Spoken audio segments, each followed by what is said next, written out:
70% pour 100%. 70% pour 100%. Comme auteur, j'allais souvent dans les cégeps parler. Et là, ces programmes-là ont été coupés par le gouvernement. Puis-je dire à quel point c'est niaiseux? Puis le niaiseux, c'est ce que j'ai trouvé. C'est ce que j'ai trouvé de gentil. Parce que j'en ai pas d'autres mots.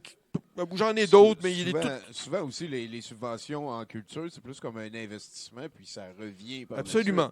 Mais depuis longtemps, on se retrouve toujours dans cette dynamique pour ces programmes-là où ça marche pendant un bout de temps, puis il y a quelqu'un qui dit « Bon, ça, on va le couper ».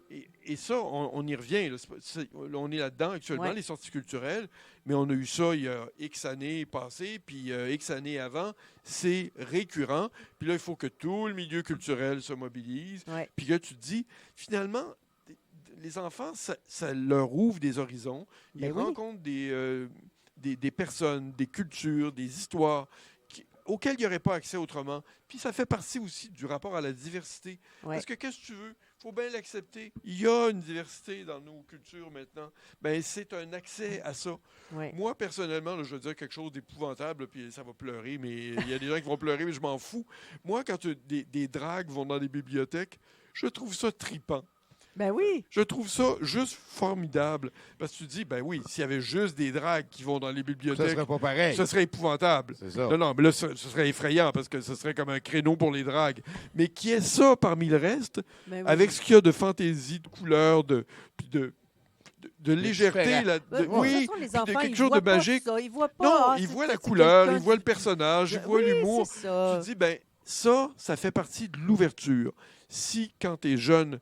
Ben, on le sait, hein, les gens apprennent les langues très jeunes. Mais si, quand tu es jeune, tu n'as pas d'accès à l'ouverture, à d'autres choses dans le monde que ton monde à toi, les chances, c'est ce que je disais tantôt quand je parlais des films pour enfants, les chances que tu aies une révélation à 29 ans et demi, là, sont pas bien grandes. Ça a bien de la ça se construit, ça. C'est vrai. Mais ça se construit comme tu construis une société. Tu veux que dans la société où tu es, les gens aient des valeurs communes, aient une conscience des choses. Ça prend des etc. investissements en amont pour avoir des résultats en aval.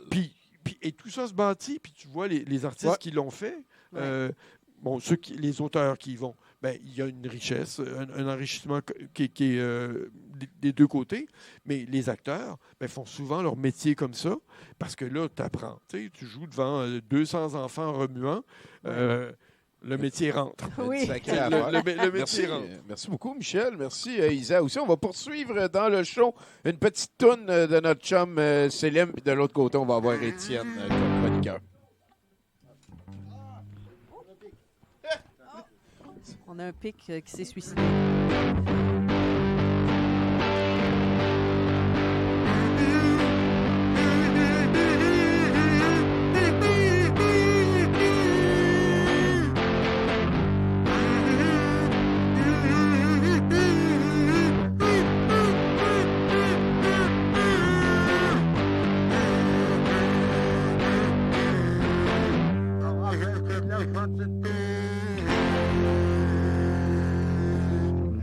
Mais c'est un truc des années 90, c'est vieux. Ah, thématique des années 90. Ah, c'est ça. Donc, Courtney Love avec Hole et là, maintenant, Madonna. Merci, Céline. Merci bien gros. Et là-dessus, on rejoint à notre fier lutrin, le producteur du show, Étienne Lapointe lui-même. Les fans sont en délai. T'es-tu venu nous parler de baseball? Oui, aujourd'hui, j'avais envie de parler de baseball.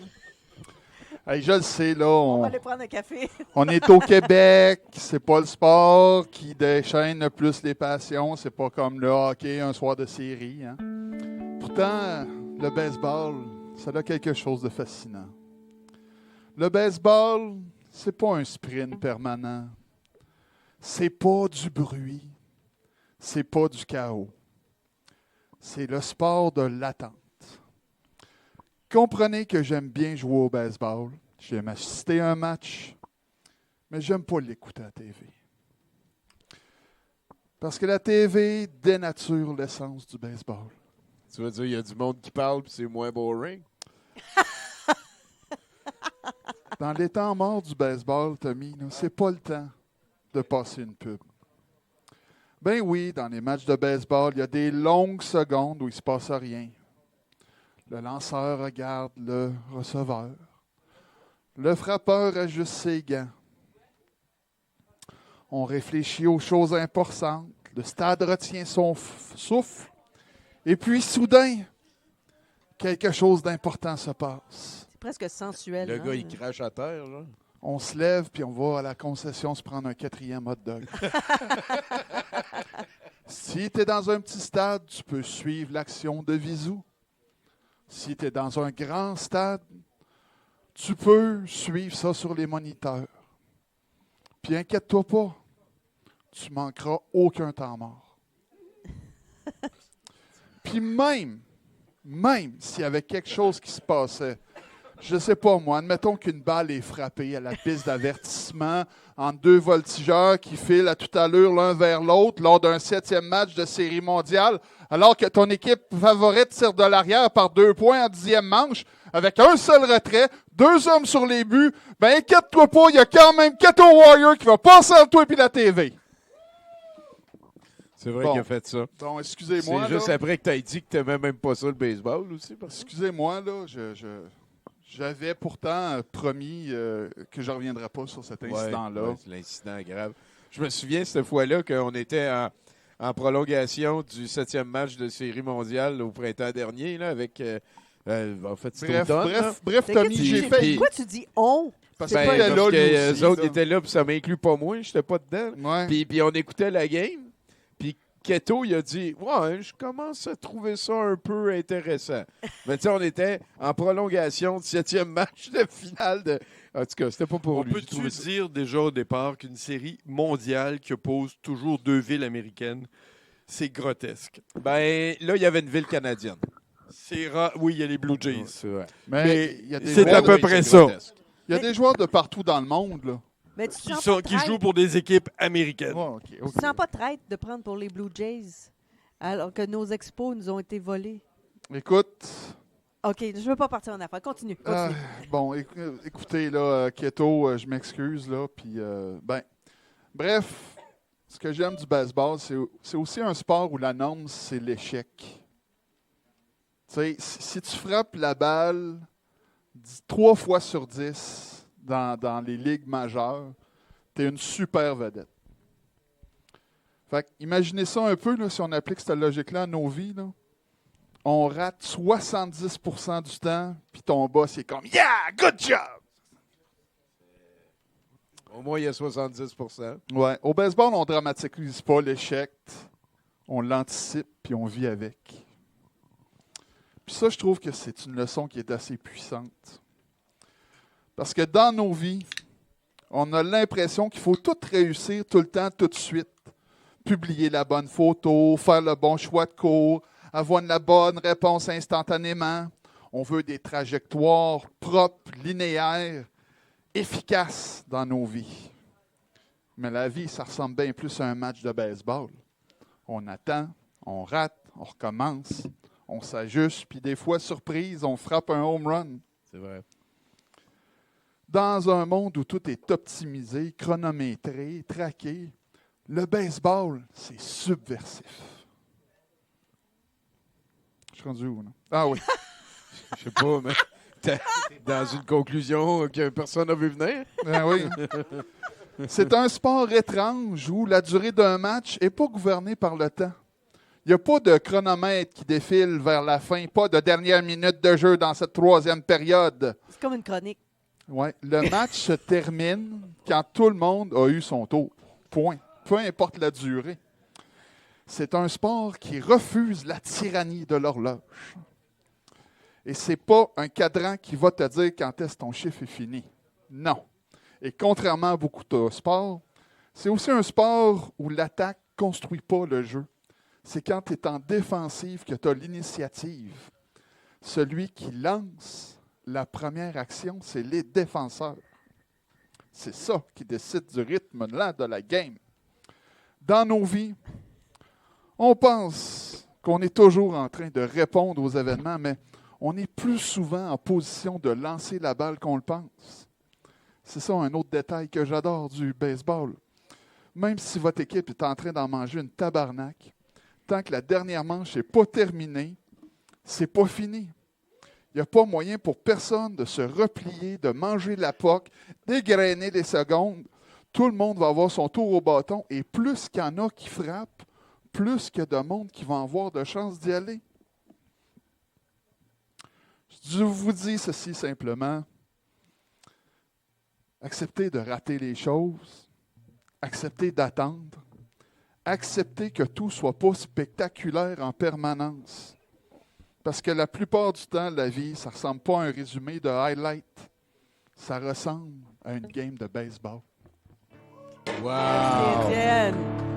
Wow! C'est vraiment profond, ça. Étienne Lapointe, mesdames et messieurs. Ouais, hein? Qui voit de la C'est, poésie dans le baseball. Ouais, ben Ouais. oui, il reste au moins ça. Écoute, on va ignorer ce qu'il vient de nous dire, Michel.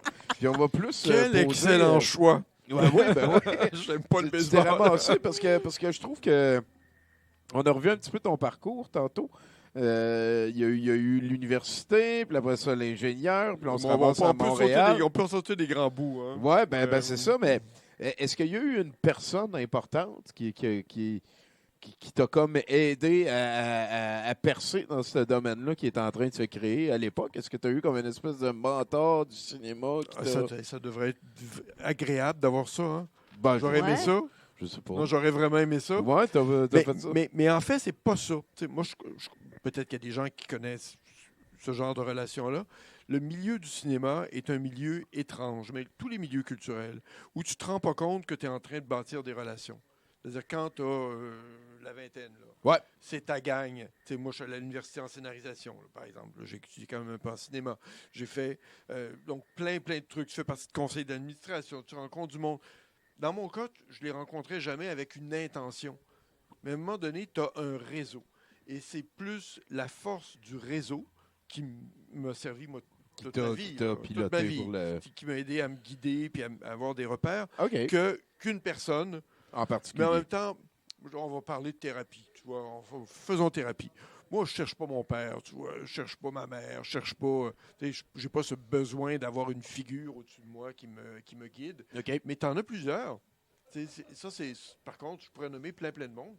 J'ai connu à peu près tout le monde qui est dans le milieu Ben, du cinéma souvent ici. aussi, là. en scénarisation, il y a cet archétype-là qui revient souvent, l'espèce de mentor dans le film, Oui. souvent qui C'est est une un idée hommage. romantique. Ouais. Et ça vaut pour certaines personnes. Peut-être que toi, tu as ça dans la vie.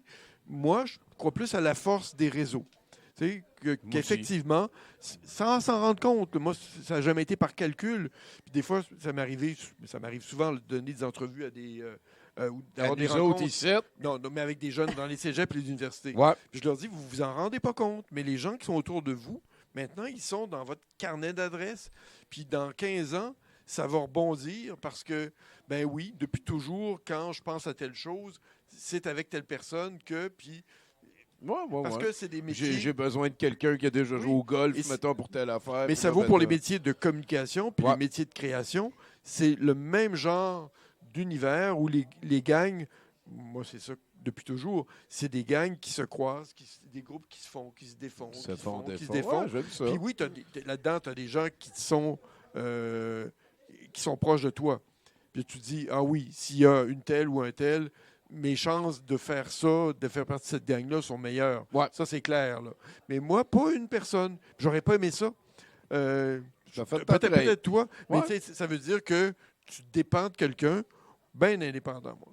Donc, je n'ai pas ce besoin-là. OK. Mais bâtir des réseaux, ça, c'est intéressant. Ça, c'est C'est vraiment... là où je comprends pas les gens qui sont un peu toxiques, là, qui arrivent dans un milieu, que ce soit celui-là ou un autre, et qui font quand même carrière. En avez-vous vu qui sont tombés au combat ou qui ont continué malgré le fait qu'ils étaient vraiment Parmi pas, les pas personnes qui ont le sympathiques? plus de pouvoir ici, dans le milieu où je suis, il y a certaines des personnes les plus toxiques que j'ai rencontrées dans ma vie. Parce que c'est un rapport au pouvoir. Moi, j'ai pas de rapport au pouvoir. C'est un problème, là. Je le recherche pas. Mais donc, Ouais. je suis pas là-dedans. Tu sais, je me laisse porter, puis il arrive toujours quelque chose. J'ai comme toujours l'idée qu'il va m'arriver. Et il m'est toujours arrivé pas une, mais plein de choses parce que je suis disponible, puis c'est tout. Mais effectivement, il y a des gens de pouvoir qui sont toxiques. Ouais. Tu apprends à les repérer. mais tu ne les repères pas tout de suite parce qu'ils sont impressionnantes. Cela dit, quand je regarde dans ma génération, là, je suis là depuis le début des années 80, ce qui n'est pas hier, là, mais si on regardait ceux qui étaient avec moi à ce moment-là et qui sont toujours dans la profession aujourd'hui, pas non. 70% pour 100%.